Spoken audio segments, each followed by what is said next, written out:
A parallel universe gun from the wardrobe room. Sounds right. I figure since we're reviewing No Way Home, it'd be cool to see what we look like in a parallel universe. But isn't that a sheet that says don't do that, though? Critic put that there. Oh, by all means, light it up. Hey Malcolm, hey Tamara, what in God's name are you doing? We found your portal gun. Yeah, we figured we could find different versions of ourselves for the Spider-Man review. No, you don't need to do that. In fact, don't do that. Hey, why are you so concerned with us using this? Wow, you're a spider critic. Malcolm Morales? Temptavious? This is awesome! Why did you not want us to see this? Hey, it's the copycat. What? Let me guess. He reviews nostalgic properties with over-the-top reactions? That is absurd. Yes. Yes. He's been wearing a similar outfit for 18 years. No, 15. Did you steal from the Spider-Verse? No, It's the exact same thing, except yours is more successful. no, it's a different universe, so it doesn't count. Why? Fewer people have seen it. Hey, Come on, this guy doesn't even sound like me. I am appalled that someone would be stealing from us so blatantly! he sounds just like Gilbert Gottfried. So? You sound just like Gilbert Gottfried. I can't even do Gilbert Gottfried, watch. A guy walks into a talent agent. Goddamn, he won't try not to, I do. He took the same idea we had, recreated it, and everyone thinks it's so fresh and new. Okay, so I surrounded myself with similar people and similar ideas, but... artistically, people like you more? Suck my heart! Are you kidding me? I can't believe you're going. Look, a guy pointing! I think it's clear we're not gonna look because it's an obviously fabricated distraction. And he escaped while I was explaining that. Split up and find him. Can we wave our fists and yell? Yes, preferably.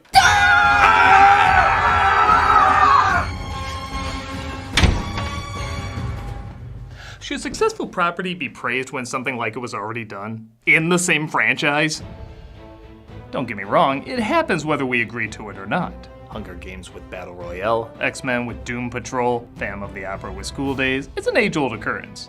Though with one of the biggest movies to come out in recent years, Spider-Man No Way Home, I was shocked how few people were pointing out the similarities between a Spider-Man property many still proclaim as the best Spider-Man movie, Into the Spider-Verse. Praised by critics and audiences, and even winning the Oscar for Best Animated Film, it didn't get the box office return it was hoping for, or at least nothing near No Way Home. Sony is doubling down though, literally, with 2 sequels in the works, hoping the goodwill it's built up will equal good ticket sales. But that still raises the question, is a Sony movie about Spider-Man in a multiverse of crossovers ripping off another Sony movie about Spider-Man in a multiverse of crossovers? Hey, so who plays Daredevil in your universe? Affleck! It's complicated.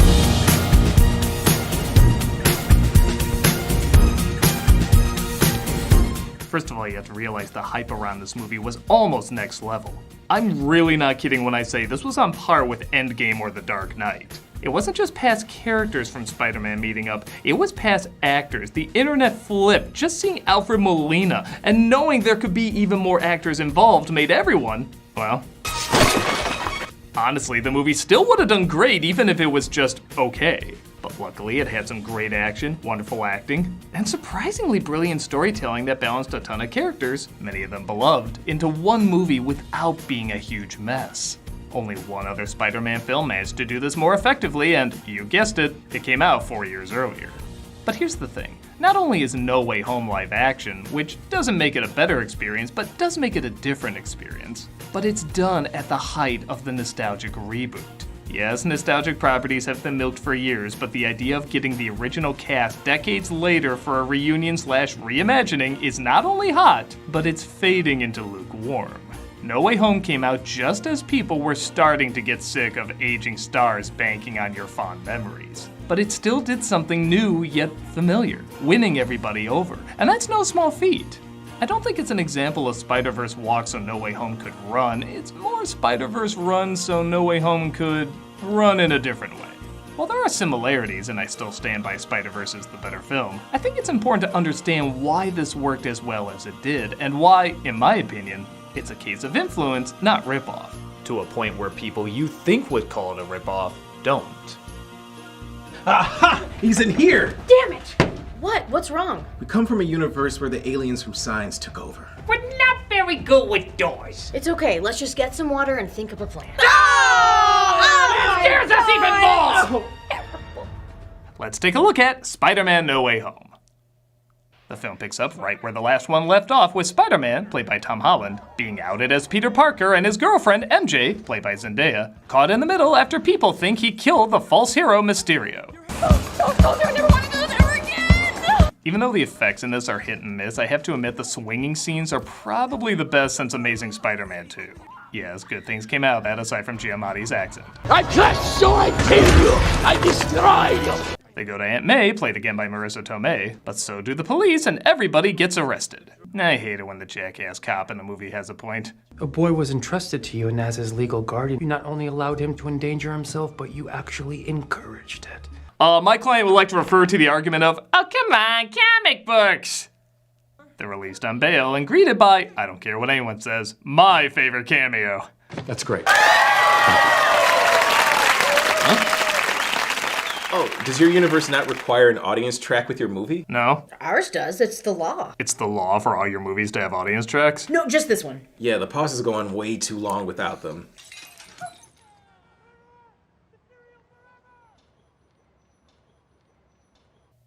Okay, fair enough. Oh, this track's especially good because I was at the screening.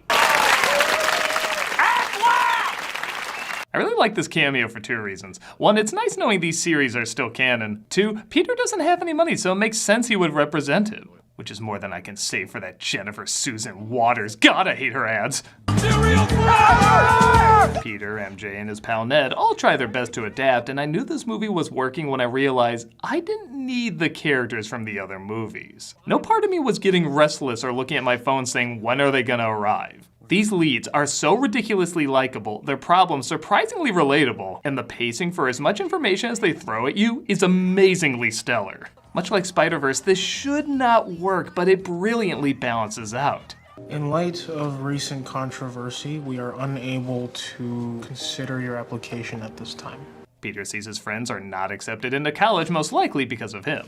So he goes to his friend Dr. Strange, played by Benedict Cumberbatch's still hilarious American accent. Sanctum's built at the intersection of cosmic energy currents. Some of these walls are thousands of years old. This is Constable Wickham's. Remove your knickers and wait in the bath. Who can possibly help out while defrosting his house. Yeah, I still don't know what the point of that was. The entire world's about to forget that Peter Parker is Spider-Man. Yeah, how good is this movie? It takes a story as terrible as One More Day and says, I can fix it. So my girlfriend's just gonna forget about everything we've been through? I think it's cool Peter is messing with things he shouldn't mess with, but not for selfish reasons. Everything he does in this movie, for the most part, is to help others. He's fine taking shit, but he doesn't want to ruin his friends' futures. Even his major goal is to rehabilitate people, not just to beat them up. You could have just left us to die. Why didn't you? Because that's not who he is. He's essentially a live-action Eek the Cat. He says it never hurts to help, then spends a lifetime getting hurt. Harold Happy Hogan. He used to work for Tony Stark, but today... When he interrupts the spell, things go wrong, but Strange thinks he can contain it. You know, after everything we've been through together, somehow I always forget you're just a kid. A 26-year-old kid. He's won GQ's Men of the Year! Peter tries to convince the vice chancellor of a college to let his friends in, but he's attacked by a familiar face. It's the law.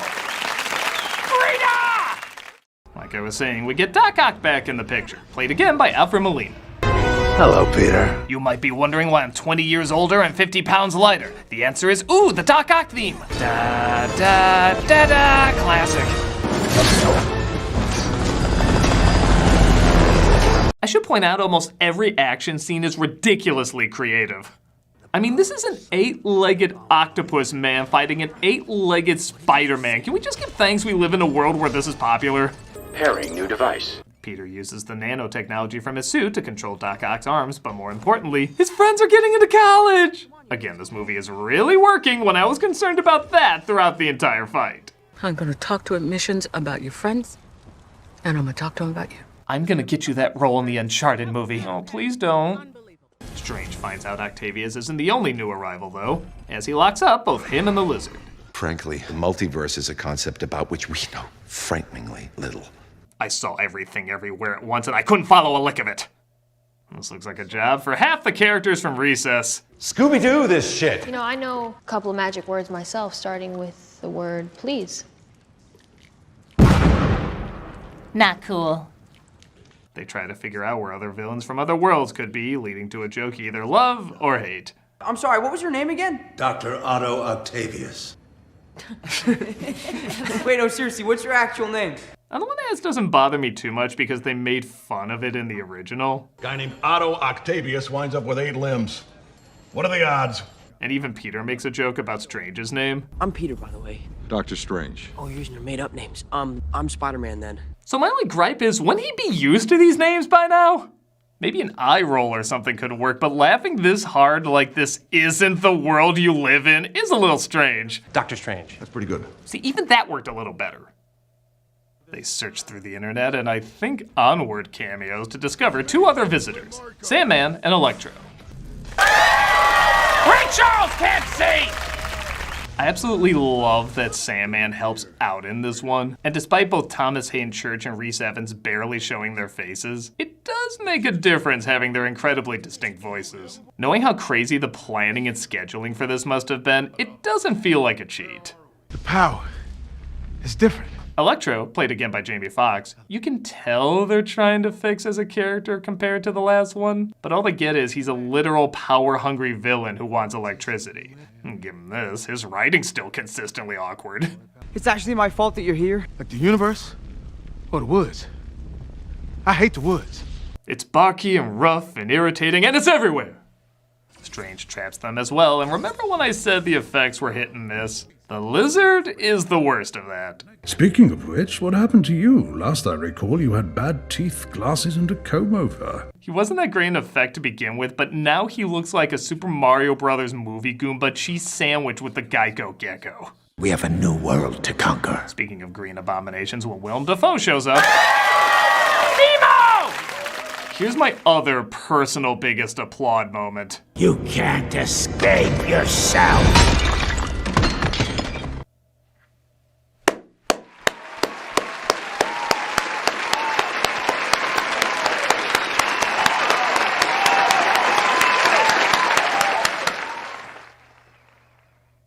You know how much I hated this mask. Dafoe was a lot of fun in the first Spider-Man, but the idea of covering up this face for a character called Green Goblin is absolutely baffling to me. You could have given him some makeup or alter him in a way where people wouldn't recognize him, but you needed to see this face. Well, they finally listened to the Weird Al song and they gave him clothes that not only look closer to the Goblin, but also allowed his face to match too. Aside from one cool scene where you see a mouth within a mouth, this movie showed how much of his performance we've been missing with his face covered up. My only complaint is I could have used it turning green a little bit. That's the one thing Amazing Spider-Man 2 started to play with that wasn't a bad idea. They just botched it up. He looked like the Rat King. I'm actually curious if they had that idea, as Aunt May sticks him with something that doesn't have an effect, so I'm almost wondering why it was even in there. Maybe it was to give him that effect and they backed out at the last minute, I'm not sure. With that said, he's still perfectly over the top and clearly having a ball. But he's also legit kinda scary. You are the one that killed her. That's some neat trick. Peter. I also give credit, he's not trying to fool Peter either. He goes to Aunt May and legit wants help. It's only later that the Goblin takes over again. This makes the character so much more interesting and Peter's need to help him all the more relatable. Thanks, mate. Hope to see you again. I ship it. He kills her later, but that means nothing in comics.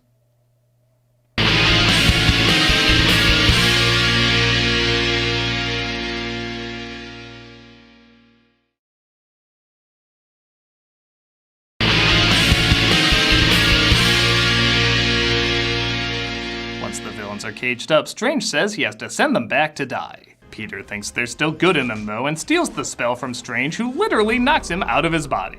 The physical. What? How are you doing that? Neat. Oh, that raises a good question. How is he doing that? The theory is it's his spider sense taking over. It's a bit of a stretch, but I guess I'd buy it. Either way, it doesn't matter though, because the film never tells us. No, it's a spider thing. You remove its soul and it still has good reflexes. Watch, we'll show you with this spider here. Here we go. Oh, maybe not. Sorry, buddy. We're still here, by the way. And for no extra charge, we're given a really awesome Doctor Strange battle. We can't just send them home to die. It's their fate. This scene made me realize Strange wasn't just a throwaway cameo like in Thor Ragnarok where he just transports a character. He easily could have been written out. There's different ideologies being fought for here, with Strange not wanting to mess with fate anymore and Peter wanting to do the right thing. And it does end up changing them. Don't believe me? This is Strange the first time he's gonna erase Spider-Man. Nice knowing you, Spider-Man. This is him doing the same thing, but after Peter challenges the way he perceives things. Everyone who knows and loves you, we'd have no memory of you.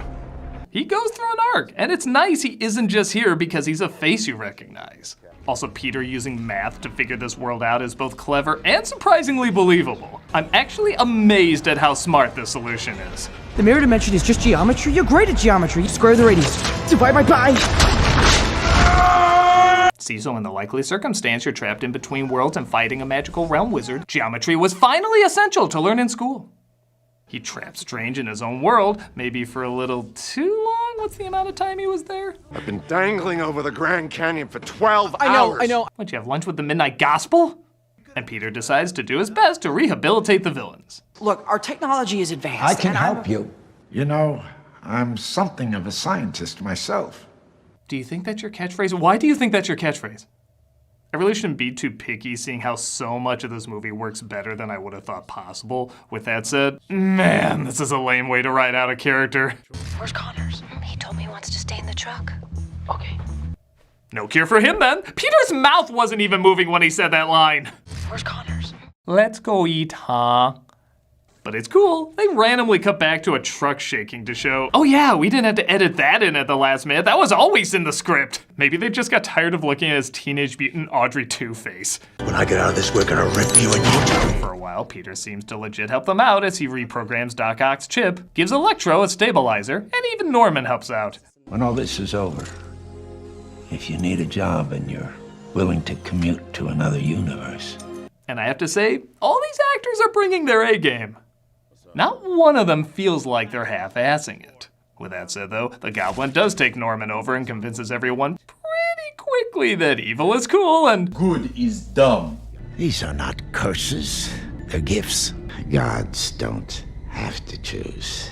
most of them I can buy except for Sandman. His turn makes no sense. What the hell does he have to be evil about? All he's done is help out, and what, we're supposed to think he's like, ha-ha, off to save my daughter, which I may or may not have already done. What's he doing? Hey, run, please.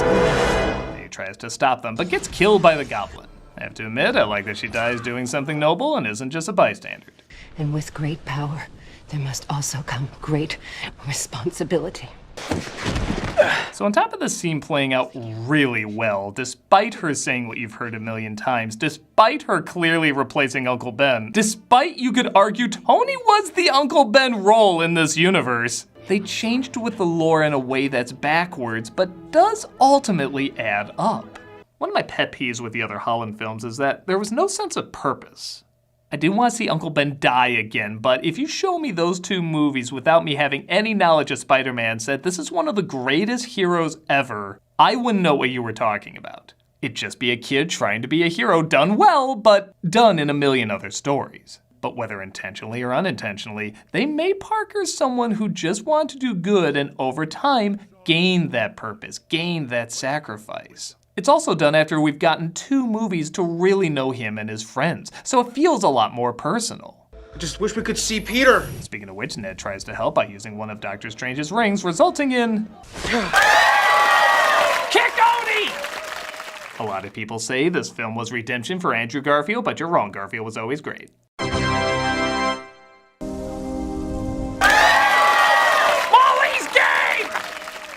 Tobey Maguire arrives, and now all cinematic Spider-Mans are in this movie, and while to many this wasn't that big a surprise, I think everyone was impressed with just how much of them were in this movie.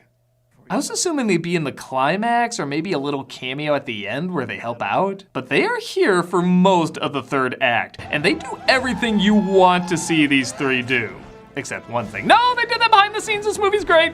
I've been trying to find your friend ever since I got here. I just have this sense that he needs my help. Our help. If anything, your franchises need his help.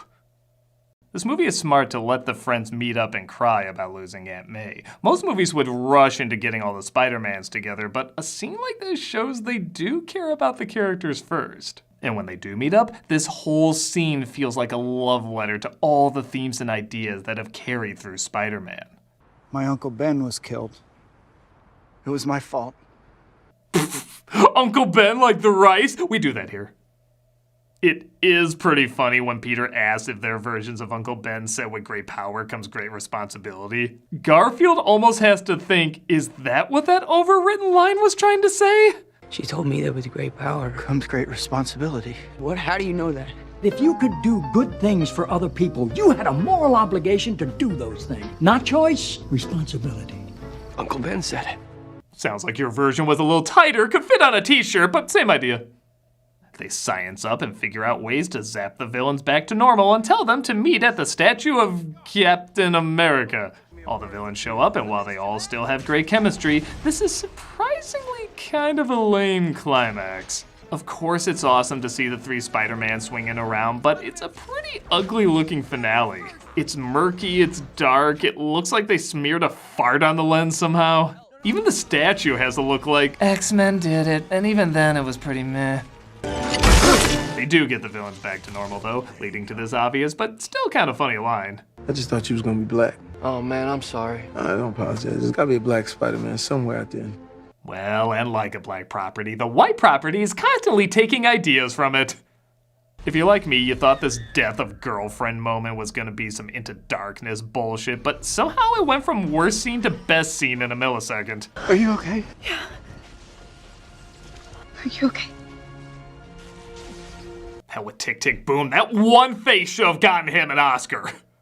It's time to take on the Goblin though, as, again to the film's credit, it remembers this is Holland's movie and it gives him an arc of being pushed to the edge trying to get revenge.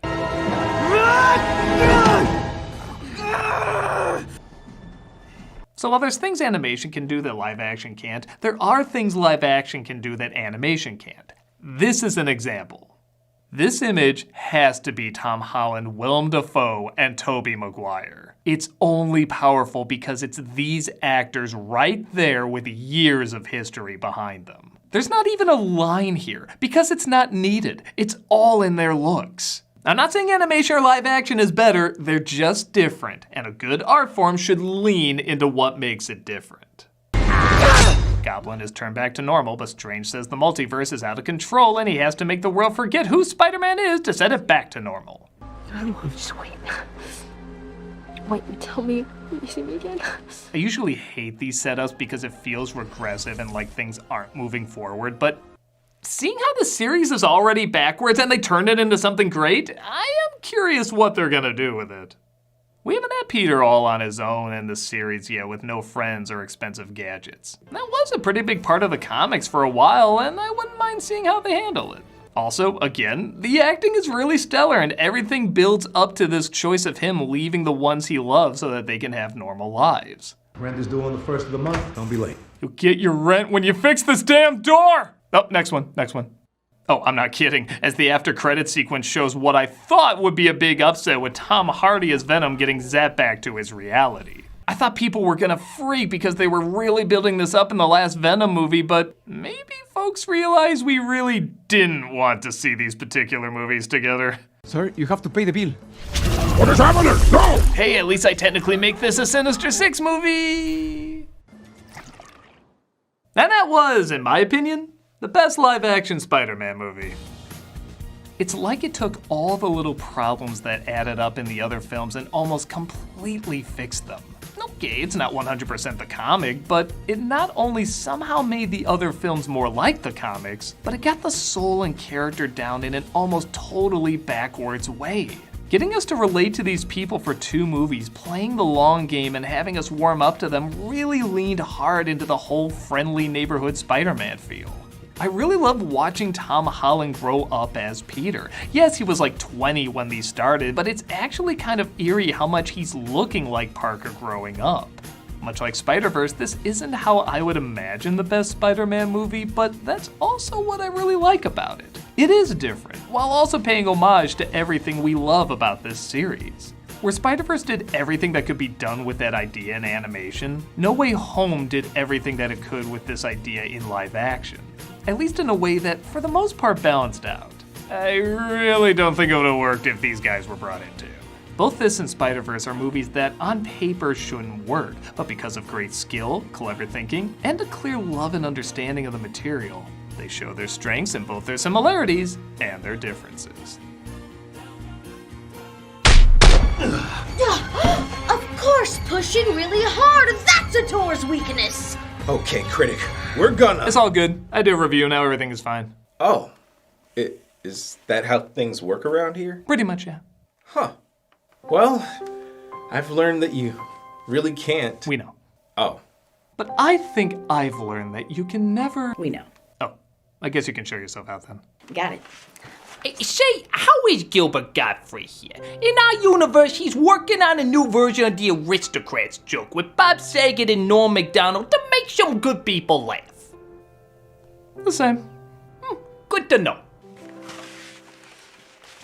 I'm the nostalgia critic. I remember. So, did you just hire us because you saw us in a parallel universe? No, I made you in a lab. Oh, good. Wait. I hate the woods.